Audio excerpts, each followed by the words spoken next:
If you're a bike riding enthusiast or you just enjoy armchair travel books, stay tuned. This is Some Books Considered, and I'm Dan Skinner. Today I'll talk with Roff Smith about 100 Bike Rides of a Lifetime, the world's ultimate cycling experiences. I requested and was provided with a copy of the book, but this video is not sponsored. Roff Smith is an award-winning magazine writer and photographer and longtime contributor to National Geographic. He's the writer and photographer behind Travels at Home, a cyclist on the English landscape. We'll talk about his latest book, 100 Bike Rides of a Lifetime. Roff, welcome to the program. Well, it's lovely to be here. Well, before we talk specifically about the book, tell us more about yourself and how you became such a big biking enthusiast. Well, I got my first bike when I was about 7. I wasn't expecting a bike. We didn't have a lot of money. My mother had very quietly put away money. And one day I got off the school bus. I had no idea I was going to get a bike. And she'd gone and parked the bike in our driveway as though it were like a car. My first thought was, who's visiting us? My second thought was, how did they get here so fast ahead of the school bus? And then I see my mother peeking out the window. She's all excited. And I realized that bike is mine. And, it wasn't a new bike. It was a secondhand, a girl's bike, a Schwinn bike, very old, chunky. To me, it was beautiful. I couldn't have cared what it was. It was a bike. And I was out exploring. To me, it was always a ticket to ride. It was a ticket to explore and go places, bit of freedom. And I think it really ratcheted up a notch a few years later. I was about 14. The May 1973 issue of National Geographic lobbed on our doorstep. And in it was a story about 4 cyclists who were doing the Alaska Highway. Well, I was absorbed. I to this day I can describe all the images that were in that story. They were just seared in my mind. And funnily enough, I've never done the Alaskan Highway, but I was seized with the ambition to explore the world on a bicycle because suddenly I saw, I'd imagined you could do it, but then I thought, why, I would say these things and the adults would smile. Yes, that's nice. Yes, of course you're going to ride to Zanzibar. Of course you are. And, suddenly I see in National Geographic, you really can do this kind of stuff. The world is open. And so I conceived this idea that one day I was going to explore the world on a bicycle. And secondly, that I was going to contribute to National Geographic magazine. Now, it took a long time, quite a circuitous route before I actually got there. But that's ultimately what happened. And my first story for National Geographic, funnily enough, was a cycling story.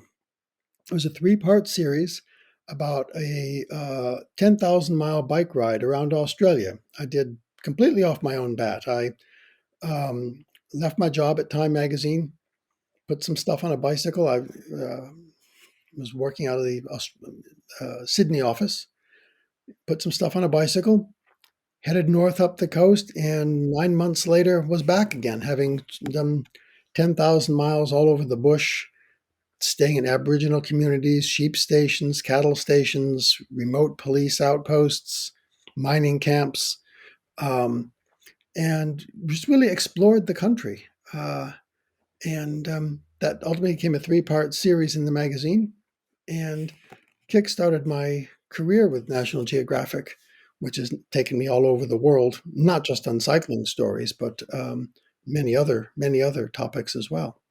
Well, describe this book for us. What are readers going to find here?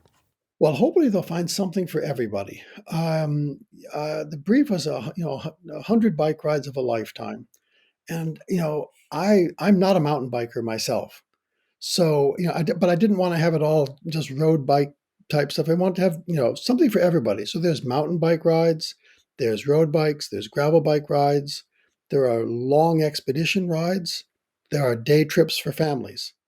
They are on 6 continents around the world, and easy, hard. The only criteria was that the rides had to be special in some way, something really memorable that set them apart from other things. The problem is, you start off with something like that, and 100 rides seemed like that's plenty, but I had to pare down and pare down and pare down. There are so many lovely bike rides out there, many of which deserve to be in the book. You know, uh, I, I think I put in the introduction, people are going to be reading this and thinking, well, why did you leave out so and so and so and so? And I can only stick my hand up and say, yeah, I agree. I've just had 100, and and try to have a mix too.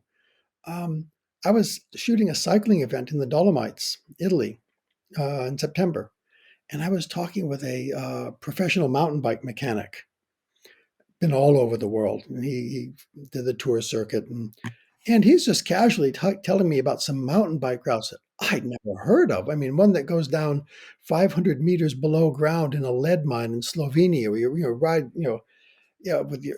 He said it's the most amazing ride he'd ever done in his life, and I'm thinking, why didn't I see you a year ago when I was putting this together? And he's telling me about following the old partisan trails from World War II in the Italian Alps. I, they're known to him and a bunch of other people in the mountain biking fraternity, but I had no idea. So, I often feel that there ought to be an annex book, the 100 rides that should have been in the book that weren't, and perhaps even another edition after that, Mhm. because there's so much out there. So, who do you envision as the audience for this book? In my mind, I could think obviously those who want to take the rides, but I think would also appeal to sort of armchair travelers as well. Well, hopefully, yes. I've tried to write the copy so that there's history, there's color, um, because yes, there's I mean, I'm not a mountain biker at all. Um, but so a couple of the rides, and they really captured my imagination. Somebody asked me, some of my favorite rides in the book, and I mentioned one called the whole enchilada, which is to me an absolutely harrowing, terrifying ride down the slide of this mountain in Moab, Utah. Um, but I was absorbed in the research and thinking, wow, I'll never do it. There's just no way. I've got way too much imagination to want to hurdle 8,600 feet down a mountainside. But yeah, so I'm hoping people will look at it that way. Maybe someone who is a mountain biker will think, I'm not interested in road biking, but no, that's a kind of a cool story about that pass over the Alps that's very famous in the Tour de France. I'm thinking here of the Tourmalet, which is also one of the rides.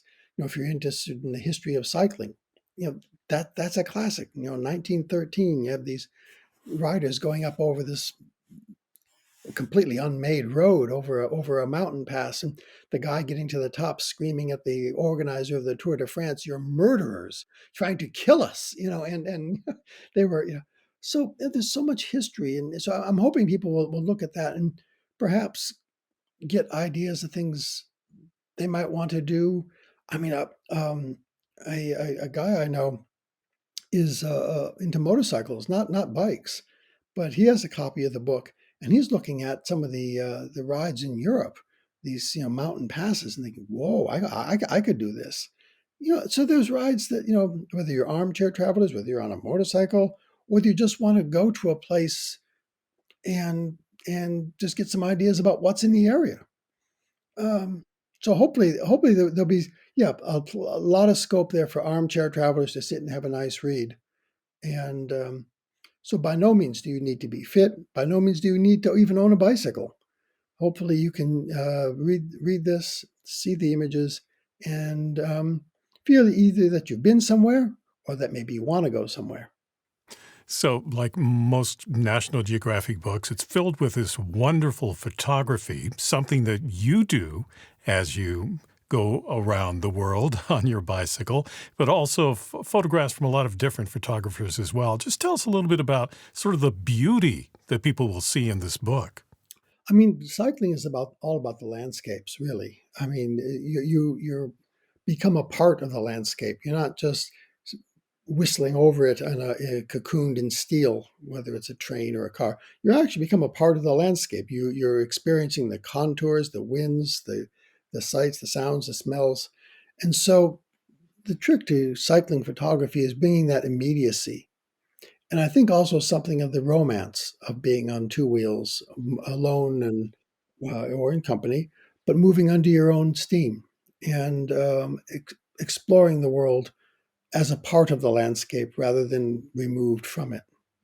bicycling has always been popular in Europe, and it seems to be picking up more fans here in the United States. What do you think that is? Well, I think there's a whole lot of reasons for it. Environmental health. I mean, those are the kind of sort of more worthy, if you will, reasons for it. But also, I think there's a lovely bit of escapism that a bicycle offers, where it's you're one of the few places now you're completely in charge of your own life. You're steering your own course. You're the road is providing you with a sense of direction. You've got this sort of liberation. You're seeing the landscape at your own pace. You're able to meet people and interact with people because on a bicycle, people are willing to approach you. And if you approach someone, stop and think about the movies. Other than Elmira Gulch in The Wizard of Oz, has there ever been a baddie on the bicycle? We're always the offbeat vicars, the little old ladies who solve murders in small English villages. It's so you're not threatening to anybody.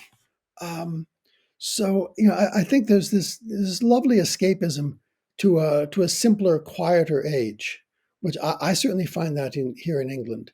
I disappear down the little lanes. I use a 1919 Ordnance Survey map. Works just fine. I don't have a GPS on my bike. I have this 1919 Ordnance Survey map, and on the little lanes, they still work. You come up to these little signs over here in Britain, the little signposts back in these lanes, and you'll see something like, Dolam Holt, 3 3/4 miles. You stop and think about that. We're looking at an age where a quarter of a mile made a difference. It didn't round up to 4 miles. It was 3 3/4 miles. That you're in an age where the world was bigger, life was on a village scale, and you can kind of escape into that world. And I think there is a desire for sort of simplicity and a gentleness that you find on a bicycle.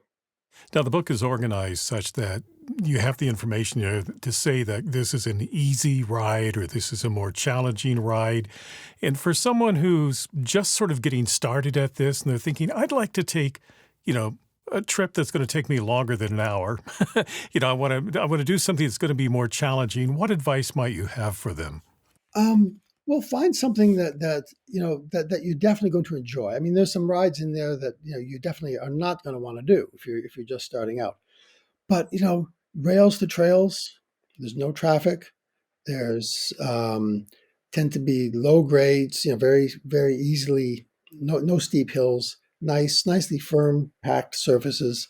Things like I mean, there are a number of rails to trails routes in that book in America, and there's some lovely routes over here in Britain, or in Britain and Europe as well. That what my favorite in the whole book there, favorite ride that I've ever done, is following the Danube. It's just absolutely gorgeous, and the cycle path along there is largely traffic free. There's hardly any hills because the river is taking care of all that for you, and you're following this majestic river through this sort of classic rural European landscape.